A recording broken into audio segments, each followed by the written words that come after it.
حضرت علی رضی اللہ عنہ نے فرمایا، نماز کی فکر اپنے اوپر فرض کر لو، خدا کی قسم دنیا کی فکر سے آزاد ہو جاؤ گے اور کامیابی تمہارے قدم چومے گی۔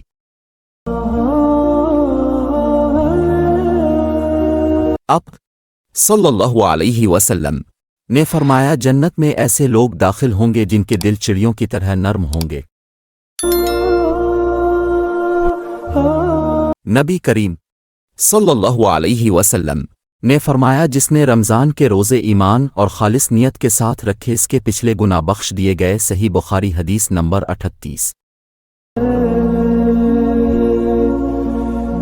حضرت علی رضی اللہ عنہ نے فرمایا، نماز چہرے کا نور ہے اور قرآن دل کا سکون ہے۔ وضو سے شکل، قرآن سے عقل اور نماز سے نسل پاک ہوتی ہے۔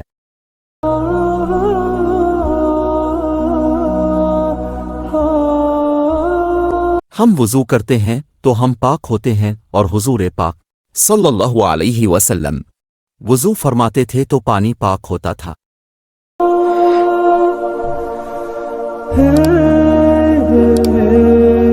جو کچھ تمہارے پاس ہے سب فانی ہے، اور جو کچھ اللہ کے پاس ہے وہی باقی رہنے والا ہے۔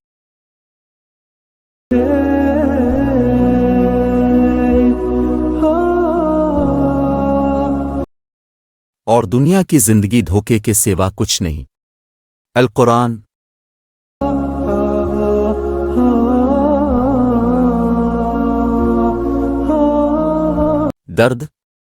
درد کتنا بھی ہو اللہ کے آگے رونے سے سکون میں بدل جاتا ہے۔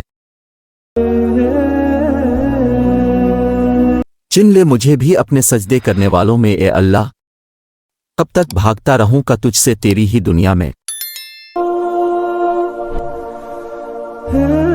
آپ اپنی زندگی سے بھلے خوش نہ ہوں، پر کچھ لوگ ایسے بھی ہیں جو اب جیسی زندگی جینے کے لیے ترستے ہیں۔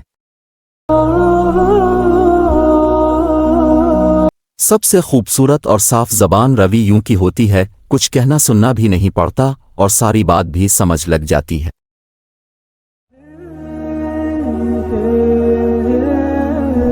حضرت علی رضی اللہ تعالیٰ عنہ فرمانے لگے، یاد رکھ لو صبر کا ایمان میں وہی مقام ہے جو تمہارے جسم میں تمہارے سر کا ہے۔